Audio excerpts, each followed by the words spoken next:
रमा के ब्याह। हाँ भैया, हमार ब्याह। हाँ बोली ना, बोली। रमा के बियाह ओकरा बाद बोली। ब्याह पर तोहार ब्याह के बा? ये भैया का कहे के चाहता ना? शायद सिंदूर के बारे में पूछा था। भैया जब तनुजा के ब्याह हो जाए तो वो सिंदूर पहनी। बाकी भगवान से यह प्रार्थना बा कि हमार सिंदूर निहरागी केहू के मांग में कबो न पड़े। रोवा मत रमा, रोवा मत। बाबूजी केने बाजी? काहे? वो का करिए? ओकरा के मारी। केकरा के? जे रुलावतिया हम भौजी के मारे, ऊ तनुजा के रुलावतिया। तनुजा तू तो कमाल कर दे रे बाड़ू। हमार भैया तो सब कुछ समझे लगलन। जिस दिन सब कुछ समझे लगे वो दिन हमार जरूरत खत्म हो जाए। तो का तू नहीं कुछ चाहत कि तू अपन जिंदगी जिया और हमार भैया की जिंदगी की खुशी उनका के वापस मिल जाए?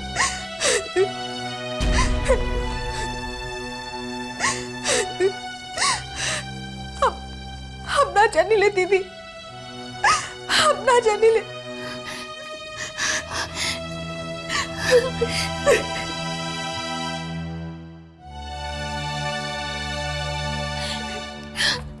तनुजा कहीं तू हमरा भैया से प्यार तो ना करे लगलू? हमरा भैया की जिंदगी में आवे चाहे लो। खुश रह, खुश रह। हम जाता नहीं। रमा दीदी, सुनीता ना, अब तू ये मत कहा कि हम जे सोच रहल बानी वो गलत बा। तनुजा हमरा भैया की जिंदगी संवार दे। तनुजा तहारी एहसान हम जिंदगी भर कब्बो ना भुलाए।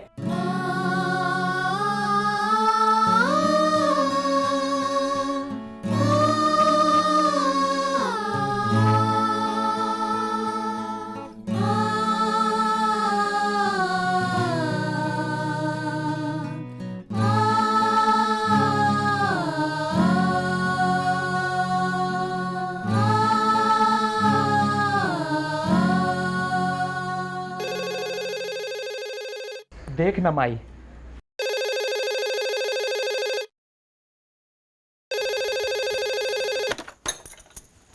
हेलो, हम ठाकुर सूर्य प्रताप सिंह बोल रहल बानी। हाँ तो कहीं का करम? रउआ लोग तैयार हो जाए। कुछ दिन जेल के हवा खाए खातिर। मतलब? जेल के हवा खाए तो मतलब भी समझ जाए रउआ लोग। देखी रउआ दरवाजा पर पुलिस खड़ा बा। का? कम से कम 15 साल खातिर चक्की पीसे के तैयार हो जाए रउआ लोग। का?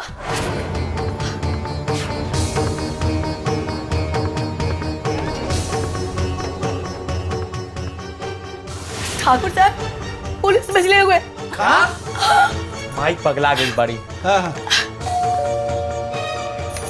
अरे बकलोल, टेलीफोन में घंटी नहीं बजत तो हर माई सच्चो पगला गई बड़ी लगता। अरे ना, ठाकुर साहब पुलिस भेजले हुए। देख अरे दरवाजा पे केहू बाहर रखोगे? बकलोल कहीं की। माई माई माई माई, अरे का बात बा भाई? अरे का बात बा? अरे का बात बा भाई? डीएम साहब नीचे आऊंगा, रउआ लोग के चले के होई। चला। का? माई हमार जिंदगी तो बर्बाद हो चुकल बा। बाकी तनुजा की जिंदगी रहुआ काहे बर्बाद होबे दे रहल बानी?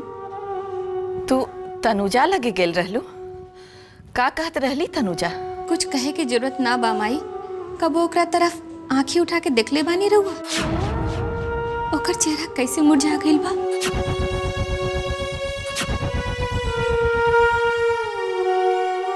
हम का कर सकीले? माई तनुजा छुटका भैया से प्यार करेली। काहे ना वो दोनों जना के एक कर दिया जाओ।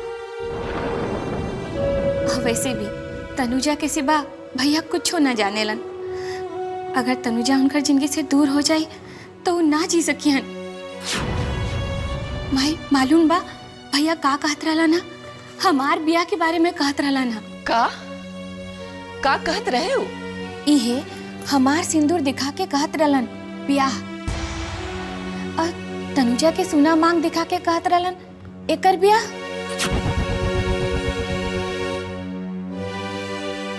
हे भगवान, अब हम का करें? का बात बा माई, कोनो बात हो गई का? कहीं ये सब पागलपनी के लक्षण तो ना? हा? ना माई, ये तो नॉर्मल लक्षण बा। माई, बाबूजी से रोगा बात करी ना। हम बात कर चुकल बानी, बाकी वो माने के तैयार नहीं खन। कहत रहलन हा कि वो लड़की के बियाह तय हो गई बा और ऊ केहू के अमानत बिया। आ तू तो जाने लू ना रमा कि तोहार बाबूजी कतना जिद्दी बाड़न।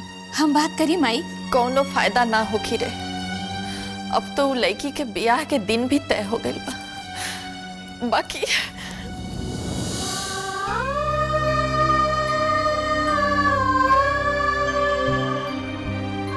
का बात हो सकेला?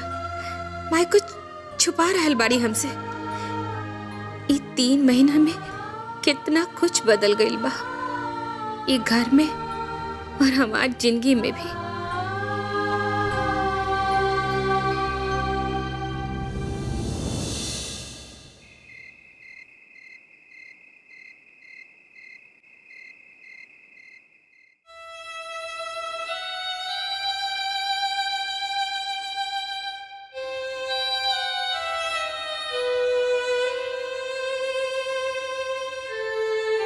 अनुजा, जी बाबूजी।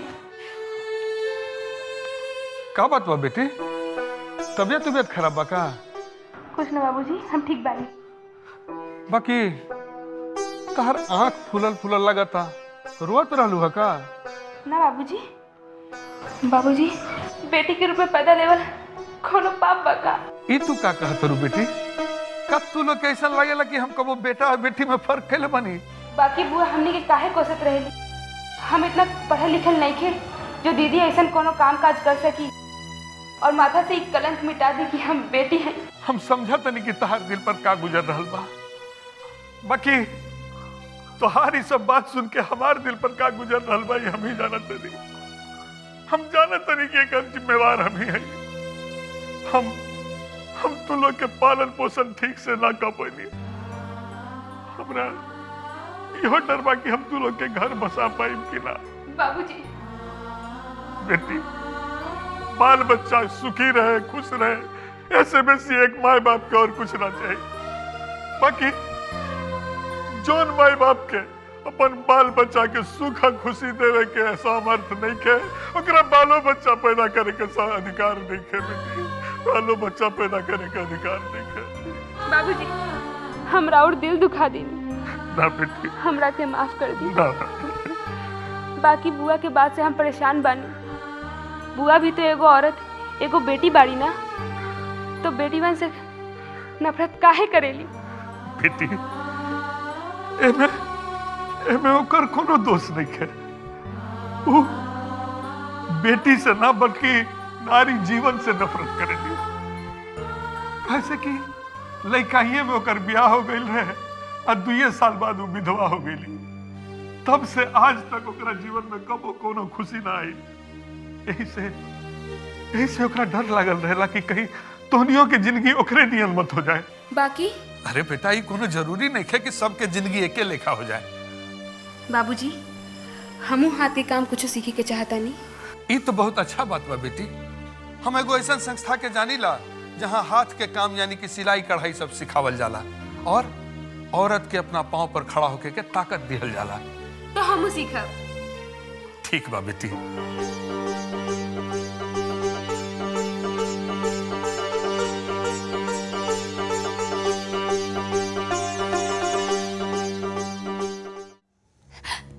तो चुप मत रहा सुमन।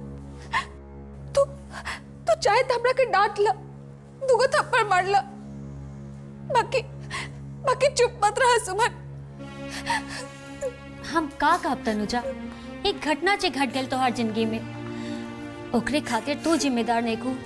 बाकी ये बेवकूफी तो काहे कर देलू? हाँ, ये गलती था समाज के नजर में बा।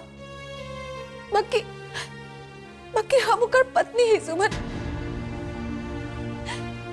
काया मन धर्म से हम अपन पत्नी धर्म के पालन कैनी। सातों वचन के निभावल हमर कर्तव्य बा सुमन।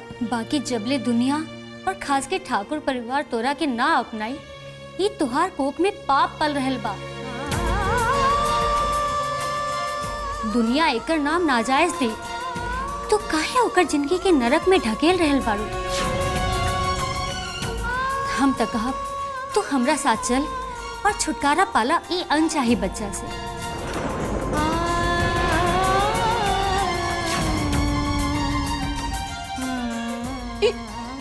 तू का कहता रे सुमन?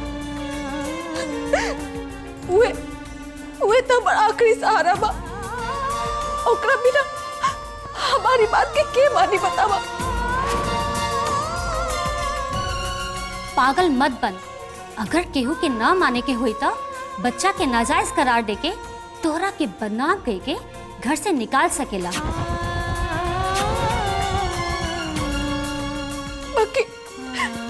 बाकी इतना जायज ना है ना सुमन। ई बात केहू जाने लगा? हाँ, हम बाजी से ना छुपा पाऊनी। का कहले हूँ? होता मजबूर बाड़ी। हम अपना कान से सुन ली क्यों वो कई बार ठाकुर साहब से हमरा बारे में कहत रहली। बाकी ठाकुर साहब हमरा के क्यों और क्या बात समझलन। कहे कि बाबूजी ये कह के भेजले रहन कि हमारी इज्जत अस्मिता की जिम्मेदारी सब ठाकुर साहब के बा। तब का चाहता रू? बोला, हम का करब? सुमन तू एक बार बाबूजी से बात करो ना। बाबूजी से? मतलब चाचा जी से? तो पगला गए का? बहुत हिम्मत जुटा के तो हम महादेव चाचा जी से सब कुछ कहने हैं। अब ये बात सुनला के बाद चाचा जी जिंदा बच पायन। एकरा अलावा तो बाबूजी मतलब ठाकुर साहब तो ना मनी है ना। तू ठीक जाने लो, वो मान जाहन। ई ना सोचेहन कि बर घर में बेटी ब्याहे के ई कोनो चाल बा। बाकी माँ जी तो सब कुछ जाने ली। कहूँ कुछ ना कहिए। सब कुछ अंदेशा में चल रहल बा। हमार बात मान, तू पहले अपना रिश्ता के पुख्ता बना ला। घर बसावे के तो बहुत मौका मिली और कितना दिन छुपा पेबू तू, वो और खराब हो जाए और तोरा पे से सबका सब विश्वास खत्म हो जाए। बाकी तू तो काले रहो ना कि महादेव काका सब जाने लग। हम राजबाबू के भी चिट्ठी लिखते ले बनी। का हम राज के बचा के खाली महादेव चाचा से कह ली है और तू राज बाबू के बता दे लो। हम राज बाबू के अंधेरा में नहीं खी रखे के चाहत। वो हमारा आस छोड़ दे, बस हम ये चाहता नहीं। वो हमारी मजबूरी जरूर समझिए। अब तक तो बाबूजी के भी बता देले हुई है ना। हमके ना लगता कि चाचा जी के कुछ पता बा, काहे कि चाचा जी कल हमरा से मिले रहलन। बाकी कुछ बताओ नहीं ना।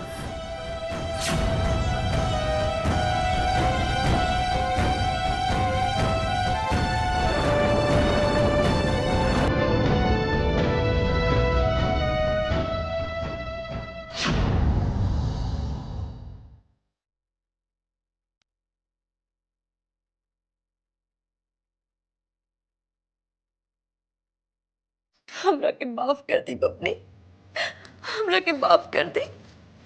हमरा ना पता रहे कि दीदिया के ससुराल वाला इतना लालची, कमीना और निर्दयी बालक। छी छी, ऐसा वो क्यों कर सकेला? हम सोच भी ना सकेला बबनी। बबनी, विजय बबुआ तो रवा से प्यार वाला बर्ताव करे ना। एकर मतलब विजय भी उन लम्बे से मक्कार निकल गए। भौजी रवा के तो मालूम रहे ना कि हम अपाइज बानी, यार हमारी बिया काहे करा देनी भौजी।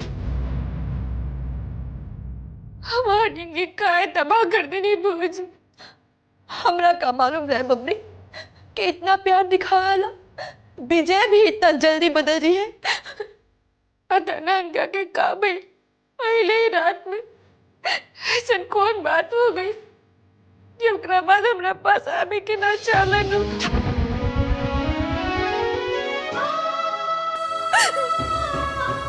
का मतलब?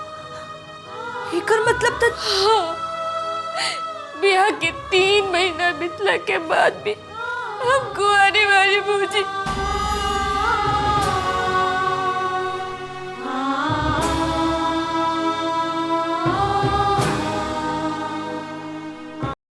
ये बात दीदिया के मालूम रहे कि ना? हाँ, अब सब कुछ उनका के बता देले रहनी। तो वो कुछ कहली ना विजय बबुआ से?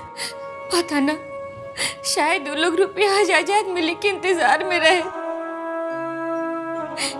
जैसे ही उन लोग के पता चला कि बाबूजी सब कुछ हमरे नाम कर देले बाड़न, सब करते हमर बदल गए भौजी।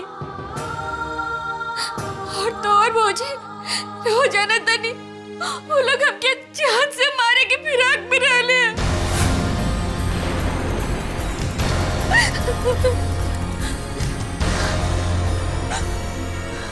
बबनी, हमरा के माफ कर दी बबनी, हमरा के माफ कर दी। रुआ हमरा चलते, हमरा खाते इतना तकलीफ से नहीं। ना भौजी, ये हमार तकदीर बा। बचपन से ही हम अपना जिंदगी से अपना तकदीर से लड़ रहल बानी। पता ना और कितना जंग बा हमार तक।